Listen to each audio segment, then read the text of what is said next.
ओम एकदंताय विद्महे वक्रतुंडाय धीमहि तन्नो दंती प्रचोदयात्। आप सभी को संकट चौथ व्रत की हार्दिक शुभकामनाएं।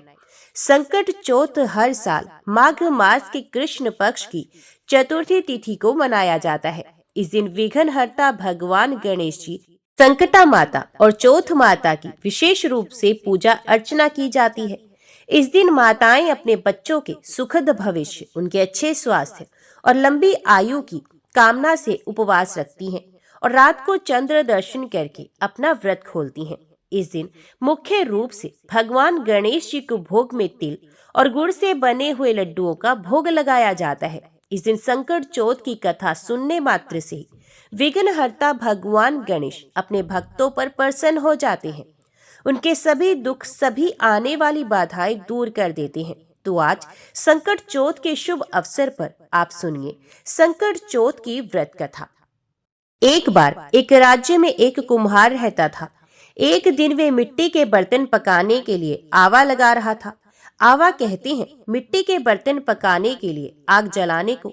अब उसने आवा तो लगा लिया, लेकिन उसमें मिट्टी के बर्तन पके नहीं। कुम्हार बार बार प्रयास करता रहा, लेकिन मिट्टी के बर्तन हर बार कच्चे ही रह जाते। ये देखकर कुम्हार बहुत परेशान हो गया। वे राजा के पास गया। तब राजा ने राज पुरोहित को बुलाकर कोई उपाय सुलझाने के लिए कहा।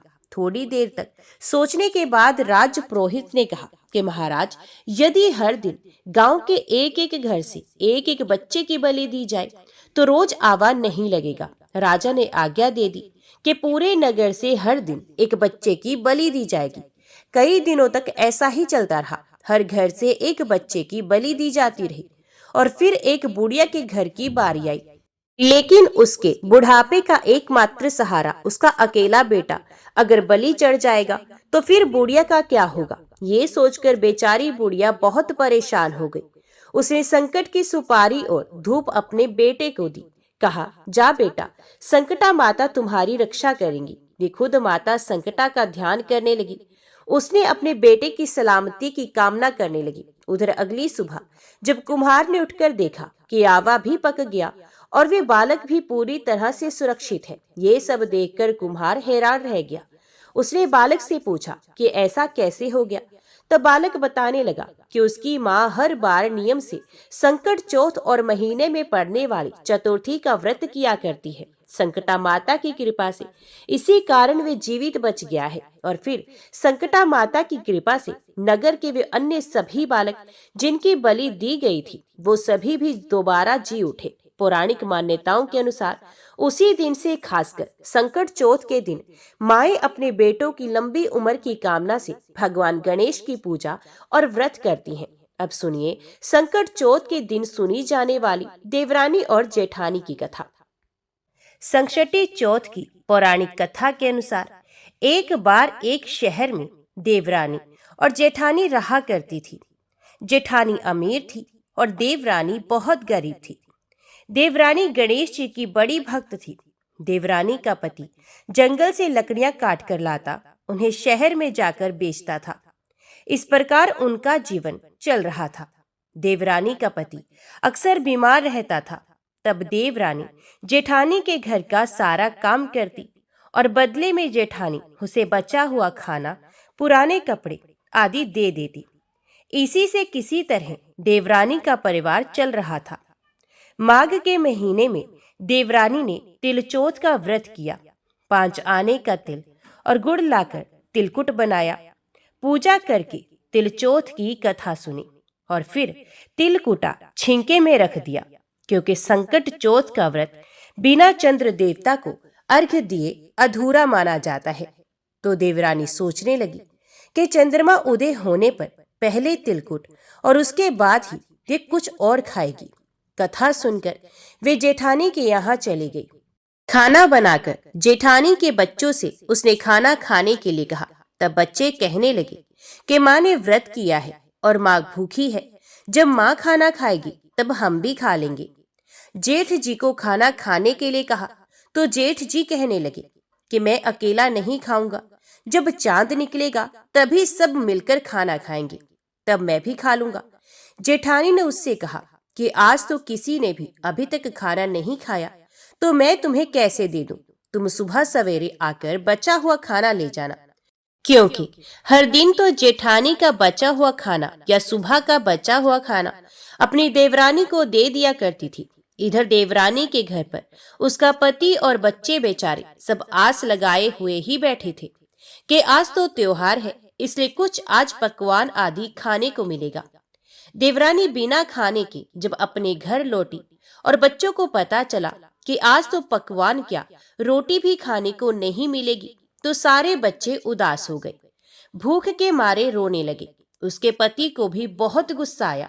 उसका पति गुस्से में कहने लगा, सारा दिन काम करके भी तुम 2 रोटी नहीं ला सकती, तो काम ही क्यों करती हो? पति ने गुस्से में आकर पत्नी को कपड़े धोने से मारा। धोना हाथ से छूट गया तो पाटे से मारा। अब वे बेचारी देवरानी गणेश जी को याद करती हुई रोते रोते पानी पीकर ही सो गई। उस दिन गणेश जी देवरानी के सपने में आए और कहने लगे, ध्रुव ने मारा, पाटी मारा, सो रही है या जाग रही है? देवरानी कहने लगी, कुछ सो रही हूँ, कुछ जाग रही हूँ। तब गणेश जी फिर से बोले, भूख लगी है, कुछ खाने को दो। देवरानी कहने लगी, क्या दूं? मेरे घर में तो अन्न का एक दाना भी नहीं है। जेठानी बेचारी बचा कुचा खाना देती थी, आज वो भी नहीं मिला। पूजा का बचा हुआ तिलकुटा चीकी में पड़ा है, वही खा लो। तिलकुटा खाने के बाद गणेश जी फिर से कहने लगे, ध्रुव ने मारी, पाटी मारी, निपटाए लगी है, कहाँ निपटूं? तो वही बोली, ये पड़ा घर, जहाँ इच्छा हो वही निपट लो। फिर गणेश जी बच्चे की तरह कहने लगे, अब हाथ कहाँ पहुंचूं? नींद में मगन देवरानी को बहुत गुस्सा आया। वे सोचने लगी कि कब से तंग किए जा रहे हो। तो उसने गुस्से से कहा कि मेरे सर पर पूछो और कहाँ पहुंचोगे?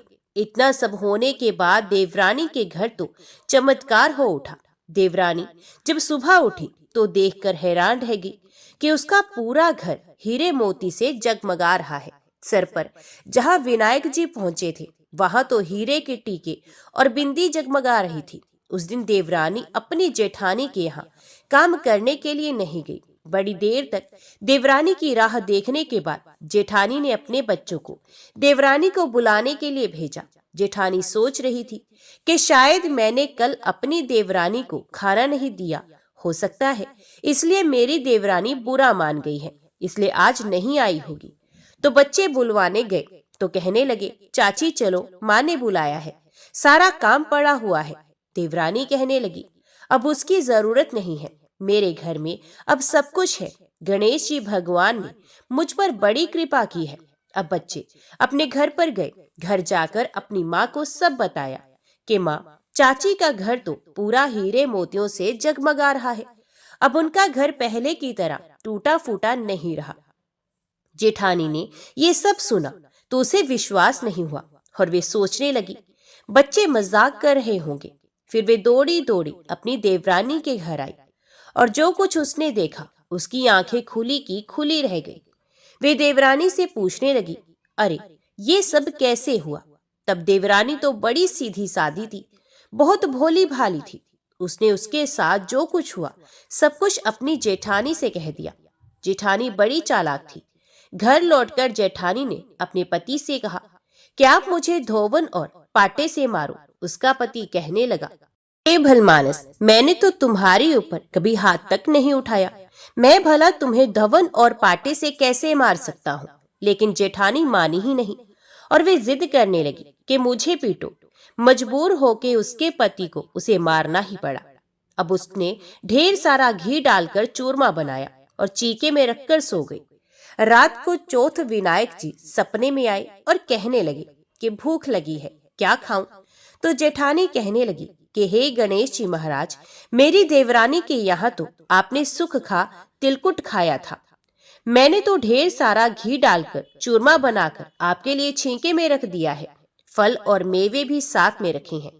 हे गणपति जी महाराज, जो चाहे वे आप खा लीजिए। सारा चूरमा खाने के बाद गणपति जी कहने लगे, निपटे कहाँ? तो जेठानी कहने लगी, उसके यहाँ तो टूटी फूटी झोपड़ी थी, मेरे यहाँ तो कंचन का महल है, जहाँ चाहो निपट लो। तब गणेश जी ने पूछा, अच्छा ठीक है, अब बताओ मैं पहुंचूं कहाँ? तो जेठानी कहने लगी, मेरे माथे पर बड़ी सी बिंदी लगाकर पहुंच लो।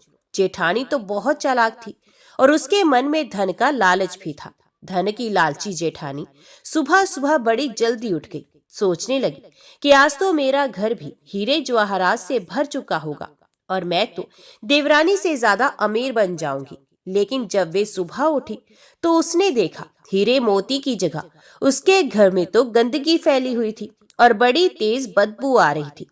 उसके सर पर भी बड़ी सी बिंदी की जगह गंदगी लगी हुई थी। तब उसने कहा कि हे गणेश जी महाराज, ये आपने क्या कर दिया? मुझसे रूठे और देवरानी पर टूटे। जेठानी बहुत दुखी हुई, उसे गुस्सा भी आ रहा था। जेठानी ने किसी तरह अपने घर की सफाई करने की कोशिश की, लेकिन गंदगी तो और ज्यादा फैलती ही जा रही थी। उधर जेठानी के पति को जब मालूम हुआ तो वे भी बहुत गुस्सा हुआ और कहने लगा कि तेरे पास तो इतना सब कुछ था, फिर भी तेरा मन नहीं भरा। जेठानी के पति ने भी उसे ताना दे दिया। परेशान होकर चौथ के गणेश जी से वे विनती करने लगी।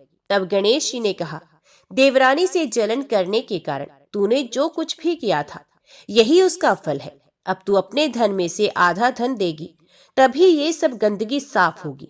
जेठानी ने किसी तरह अपना आधा धन बांट दिया, किंतु मोहरों की एक हांडी चूल्हे के नीचे उसने गाड़ कर रखी थी। उसने सोचा, इसका पता तो किसी को नहीं चलेगा, और उसने वे छुपाया हुआ धन बांटा ही नहीं।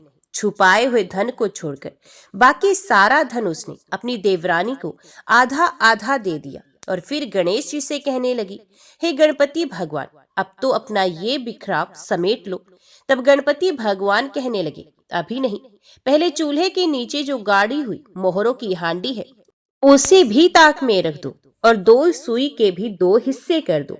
इस प्रकार गजानन ने बाल स्वरूप में आकर सुई जैसी छोटी से छोटी चीज का भी बंटवारा करवा दिया और उसके बाद ही अपनी माया समेटी। माया समेट ही जेठानी के घर जो गंदगी फैली हुई थी वे भी दूर हो गई और जेठानी को उसके लालच का सबक भी मिल गया। हे गणपति महाराज, जैसे ही आपने देवरानी पर कृपा की, वैसे ही कथा को सुनने वाले सभी भक्तों पर करना, किंतु जैसी सजा जेठानी को दी वैसी किसी को मत देना। तो बोलो गणपति भगवान की जय। माघ कृष्ण गणेश चतुर्थी की पौराणिक व्रत कथा के अनुसार पार्वती जी ने एक बार गणेश जी से पूछा कि हे वत्स, माघ महीने में किस गणेश की पूजा करनी चाहिए तथा इसका क्या नाम है? उस दिन पूजन में किस वस्तु का नैवेद्य अर्पित करना चाहिए और क्या आहार ग्रहण करना चाहिए? इसे आप सविस्तार बतलाने की कृपा करें। गणेश जी ने कहा कि हे माता, माघ में भालचंद्र नामक गणेश की पूजा करनी चाहिए। इनका पूजन षोडशोपचार विधि से करना चाहिए। हे माता पार्वती, इस दिन तिल के 10 लड्डू बना लें, 5 लड्डू देवता को चढ़ाएं और शेष 5 ब्राह्मण को दान में दें। ब्राह्मण की पूजा भक्ति पूर्वक करके उन्हें दक्षिणा देने के बाद उन 5 लड्डुओं को उन्हें प्रदान कर दें। हे देवी, तिल के 10 लड्डुओं का स्वयं आहार करें। इस संबंध में मैं आपको राजा हरिश्चंद्र का वृत्तांत सुनाता हूँ। सतयुग में हरिश्चंद्र नामक एक प्रतापी राजा हुए थे। वे शास्त्र धर्म में पटु, सरल स्वभाव, सत्यनिष्ठ और विद्वान ब्राह्मणों के पूजक थे। हे देवी, उनके शासन काल में अधर्म नाम की कोई वस्तु नहीं थी। उनके राज्य में कोई अपाहिज, दरिद्र या दुखी नहीं था। सभी लोग आधी व्याधि से रहित एवं दीर्घायु होते थे। उन्हीं के राज्य में एक ऋषि शर्मा नामक तपस्वी ब्राह्मण रहते थे। एक पुत्र की प्राप्ति होने के बाद ही वे स्वर्गवासी हुए। पुत्र का भरण पोषण उनकी पत्नी करने लगी। वह विधवा ब्राह्मणी भिक्षाटन के द्वारा पुत्र का पालन पोषण करती थी। उस ब्राह्मणी ने माघ मास की संकटा चतुर्थी का व्रत किया।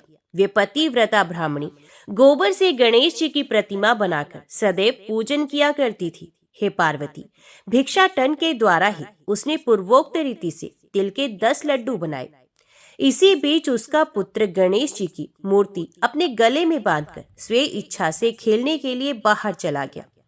तब एक नर पिशाच कुम्हार ने उस ब्राह्मणी के 5 वर्षीय बालक को जबरन पकड़कर अपने आवों में छोड़कर मिट्टी के बर्तनों को पकाने के लिए उसमें आग लगा दी। इधर उसकी माता अपने बच्चे को ढूंढने लगी। उसे ना पाकर वे बड़ी व्याकुल हुई। वे ब्राह्मणी विलाप करती हुई गणेश जी की प्रार्थना करने लगी।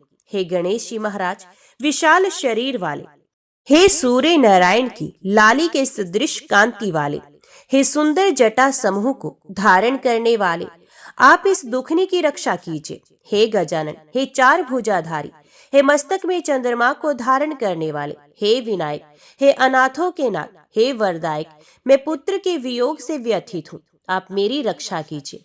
वे ब्राह्मणी इसी प्रकार आधी रात तक विलाप करती रही।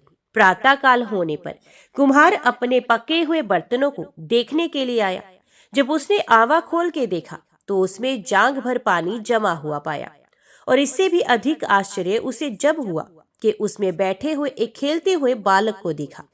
ऐसी अद्भुत घटना देखकर वे भयवश कांपने लगा और इस बात की सूचना उसने राज दरबार में दी। उसने राज्य सभा में अपने कुकृत्य का वर्णन किया। कुम्हार ने कहा कि हे महाबाहु, ए प्रज्वलित अग्नि के समान तेजवान, हे महाराज हरिश्चंद्र, मैं अपने दुष्कर्म के लिए वध के योग्य हूँ। उसने आगे कहा, हे महाराज, कन्या के विवाह के लिए मैंने कई बार मिट्टी के बर्तन पकाने के लिए आवा लगाया है, परंतु मेरे बर्तन कभी भी नहीं पके और सदैव कच्चे ही रह गए। तब मैंने भयभीत होकर एक तांत्रिक से इसका कारण पूछा, तो उसने कहा कि चुपचाप किसी लड़के की तुम बलि चढ़ा दो, तुम्हारा आवा पक जाएगा। मैंने सोचा कि मैं किसके बालक की बलि दूं? जिसके बालक की बलि दूंगा वे मुझे क्यों कर जीवित छोड़ेगा। इसी भय से हे महाराज, मैंने दृढ़ निश्चय किया कि इसे ही बैठाकर आग लगा दूंगा। मैंने अपनी पत्नी से परामर्श भी किया कि ऋषि शर्मा ब्राह्मण मृत हो गए हैं। उनकी विधवा पत्नी भीख मांगकर अपना गुजारा करती है। अरे, वे लड़के को लेकर क्या करेगी? मैं यदि उसके पुत्र को बलि दे दूं तो मेरे बर्तन भी पक जाएंगे। मैं इसे जघन्य गर्म को करके रात में निश्चिंत होकर सो गया था। प्रातः जब मैंने आवा खोलकर देखा तो क्या देखता हूँ कि उस लड़के को मैं जिस स्थिति में बैठाकर गया था वे उसी तरह निर्भय भाव से बैठा है और उसमें जांघ भर पानी भरा हुआ है। इस भयावह दृश्य से मैं कांप उठा और इसकी सूचना देने आपके पास आया हूँ। कुम्हार की बात सुनकर राजा बहुत ही विस्मित हुए और उस लड़के को देखने के लिए आए। बालक को प्रसन्नता पूर्वक खेलते देखकर मंत्री से राजा ने कहा कि ये क्या बात है, ये किसका लड़का है? इस बात का पता लगाओ। इस आवे में जांघ भर जल कहाँ से आया? इसमें कमल के फूल कहाँ से खिल गए? इस दरिद्र कुम्हार के आवे में वैदूर्य मणि के समान हरी हरी दूब कहाँ से उगाई? बालक को ना तो आग की जलन हुई, ना तो इसे भूख प्यास ही लगी। ये आवे में भी वैसा ही खेल रहा है मानो अपने घर में खेल रहा हो। राजा इस तरह की बात कह ही रहे थे कि वे ब्राह्मणी वहां बिलखती हुई आ पहुंची। वे कुम्हार को कोसने लगी। जिस प्रकार गाय अपने बछड़े को देखकर रंभाती है, ठीक वही अवस्था उस बुढ़िया की भी थी। वे बुढ़िया बालक को गोद में लेकर प्यार करने लगी और कांपती हुई राजा के सामने बैठ गई। राजा हरिश्चंद्र ने पूछा कि हे ब्राह्मणी, इस बालक के ना जलने का क्या कारण है? क्या तू कोई जादू जानती है अथवा तूने कोई धर्म आचरण किया है जिसके कारण बच्चे को आंच तक नहीं आई? राजा की बात सुनकर ब्राह्मणी ने कहा कि हे महाराज, मैं कोई जादू नहीं जानती और ना तो कोई धर्म आचरण, तपस्या, योग, दान आदि की प्रक्रिया ही जानती हूँ। हे राजन, मैं तो संकट नाशक गणेश चतुर्थी का व्रत करती हूँ।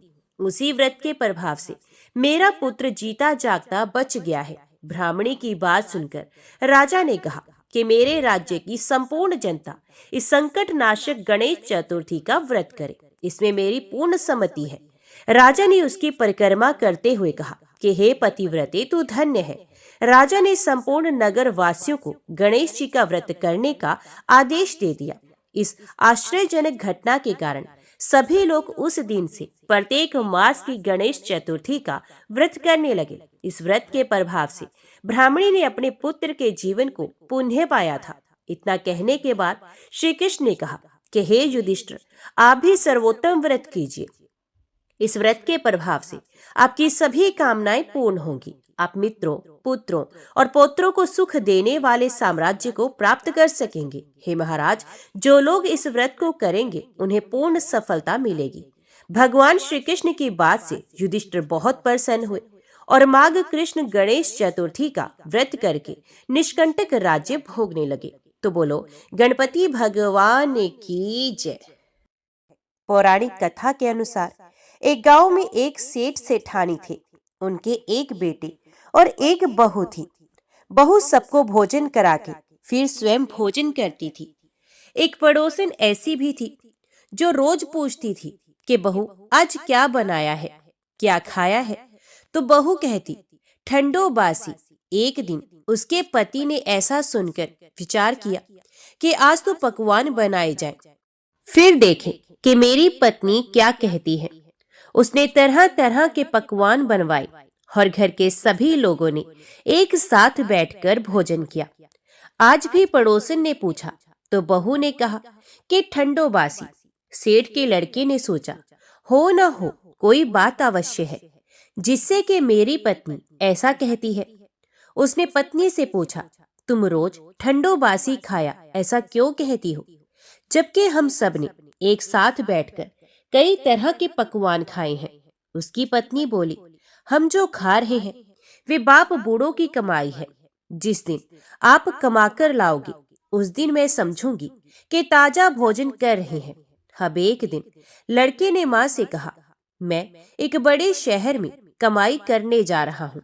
तो माँ बोली बेटा अपने पास इतना धन है कि खाया नहीं खत्म होगा। माँ के मना करने पर भी बेटे ने स्वयं कमाने का दृढ़ निश्चय कर लिया और जाते समय पत्नी से कहा मैं जब तक कमाकर बहुत सा धन लेकर ना आऊं तुम चूल्हे की आग मत बुझने देना। एक दिन चूल्हे की आग बुझ गई तो वे मन ही मन घबराने लगी, कहीं मेरे पति पर संकट तो नहीं आ पड़ा। जल्दी से पड़ोस में से आग लाकर चूल्हे में रख दूं। ऐसा विचार करके पत्नी पड़ोस में गई। वहां पड़ोसन चौथ माता का व्रत और पूजन कर रही थी। पड़ोसन ने कहा थोड़ी देर में आकर ले जाना। तो बहू ने पड़ोसन से पूछा आप यह व्रत क्यों करती हैं, इससे क्या मिलता है। पड़ोसन ने कहा चौथ माता के इस व्रत को करने से अन्न और लक्ष्मी मिलती है और अपनी मनोकामनाएं पूर्ण होती हैं। अब बहू भी चौथ माता का व्रत करने लगी। दीवार पर उसने चौथ माता का चित्र बनाया। उस दिन घी और गुड़ का चूरमा बनाकर रात्रि को चंद्रमा को अर्घ्य देकर उसने भोजन किया।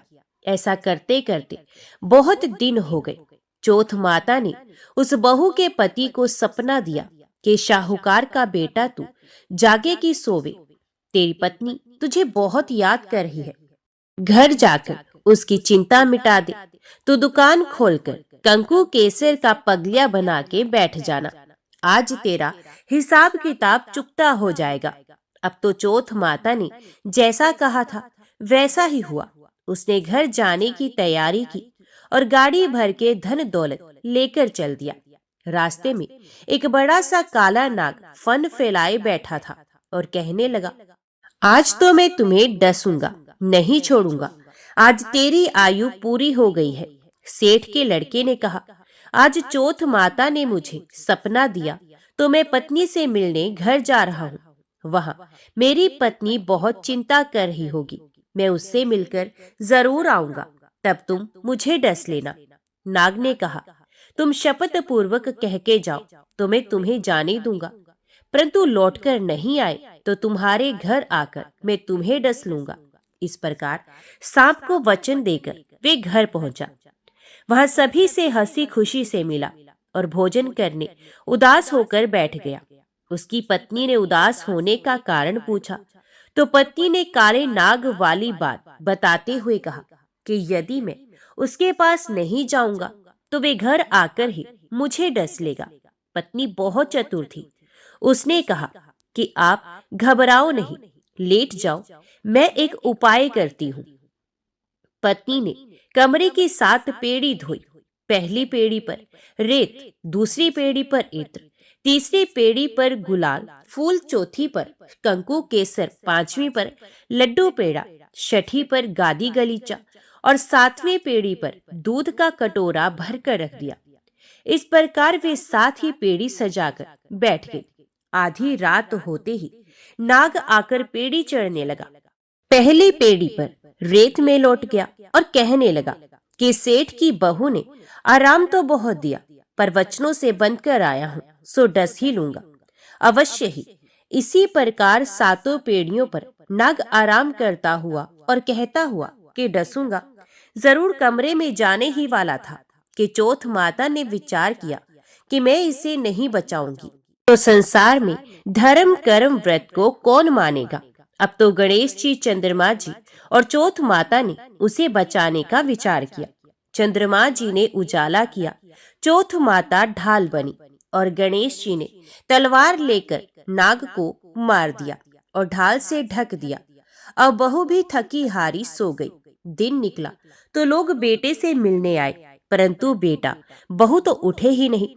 बहुत देर हो गई तो माँ उन्हें उठाने गई। माँ ने सातों पेड़ियों पर जो कुछ भी देखा तो वे बहुत ही घबराई और बेटा बहू को आवाज लगाई। बेटा बहू उठे तो देखा कि एक ढाल तलवार वहां पड़ी है। अब ढाल उठाई तो वही काला नाग मरा हुआ पड़ा है। बेटा बहू ने सोचा कि आज तो धर्म कर्म ही आड़े आए हैं, जो भगवान गणेश जी और चौथ माता ने अपनी रक्षा की है।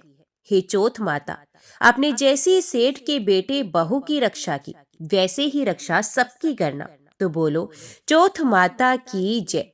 भगवान विघ्नहर्ता गणेश की कथा सुने बिना चौथ माता के व्रत की कथा अधूरी मानी जाती है। इसलिए अब आप सुनिए भगवान गणेश की कथा।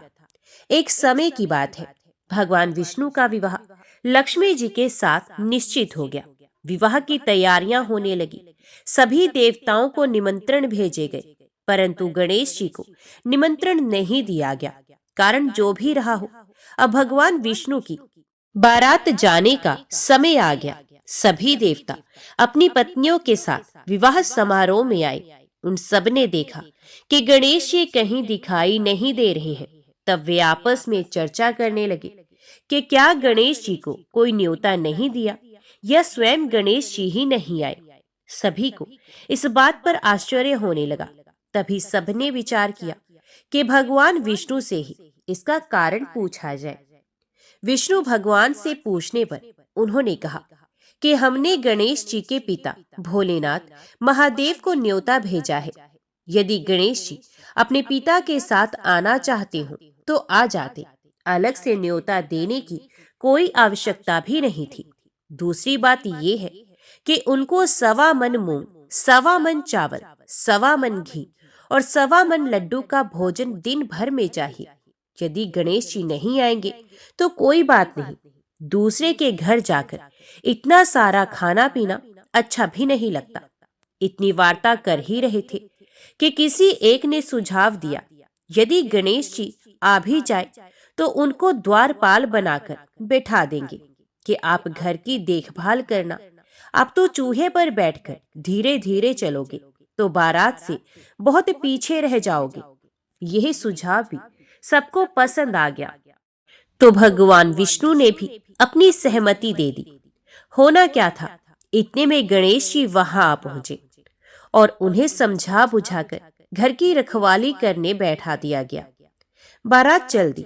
तब नारद जी ने देखा कि गणेश जी तो दरवाजे पर ही बैठे हुए हैं।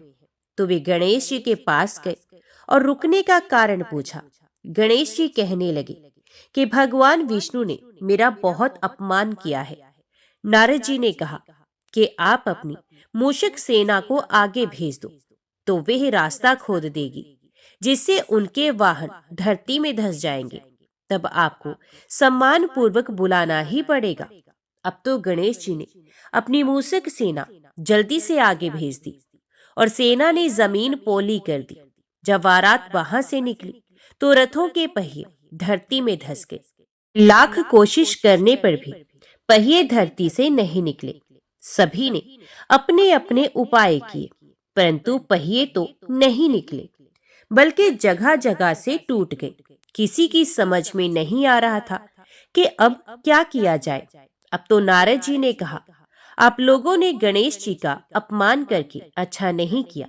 यदि उन्हें मनाकर लाया जाए तो आपका कार्य सिद्ध हो सकता है और ये संकट टल सकता है। भगवान शंकर ने अपने दूत नंदी को भेजा और वे गणेश जी को लेकर आए। गणेश जी का आदर सम्मान के साथ पूजन किया गया। तब कहीं रथ के पहिए निकले। अब रथ के पहिए निकल तो गए, परंतु वे टूट फूट गए, तो उन्हें सुधारे कौन? पास के खेत में खाती काम कर रहा था, उसे बुलाया गया। खाती अपना कार्य करने के पहले श्री गणेशाय नमः कहकर गणेश जी की वंदना मन ही मन करने लगा। देखते ही देखते खाती ने सभी पहियों को ठीक कर दिया। तब खाती कहने लगा कि हे देवताओं, आपने सर्वप्रथम भगवान गणेश जी को नहीं मनाया होगा और ना ही उनका पूजन किया होगा, इसलिए तो आपके साथ ये संकट आया है। हम तो मूर्ख अज्ञानी हैं, फिर भी पहले गणेश जी को पूजते हैं, उनका ध्यान करते हैं। आप लोग तो देवता गण हैं, फिर भी आप गणेश जी को कैसे भूल गए? अब आप लोग भगवान श्री गणेश जी की जय बोलकर जाएं, तो आपके सब काम बन जाएंगे और कोई संकट भी नहीं आएगा। अब सभी को अपनी अपनी गलती का पश्चाताप हुआ और सबने भगवान गणेश जी की जय जयकार करते हुए और बारात वहां से चल दी और भगवान विष्णु का लक्ष्मी जी के साथ विवाह संपन्न करा के सभी सकुशल घर लौट आए। तो हे गणेश जी महाराज, आपने जैसे भगवान विष्णु के कार्य को सिद्ध किया, वैसे सभी के कार्य को सिद्ध करना। तो बोलो भगवान गणेश की जय। तो ये थी आज की चौथ माता की कहानी, विघ्नहर्ता भगवान गणेश की कहानी। आज की कथा अच्छी लगे तो वीडियो को लाइक करना मत भूलिएगा और कमेंट में चौथ माता की जय और भगवान गणेश की जय भी जरूर लिखिएगा और हमारे चैनल को भी सब्सक्राइब जरूर कीजिएगा। ओम श्री गणेशाय नमः।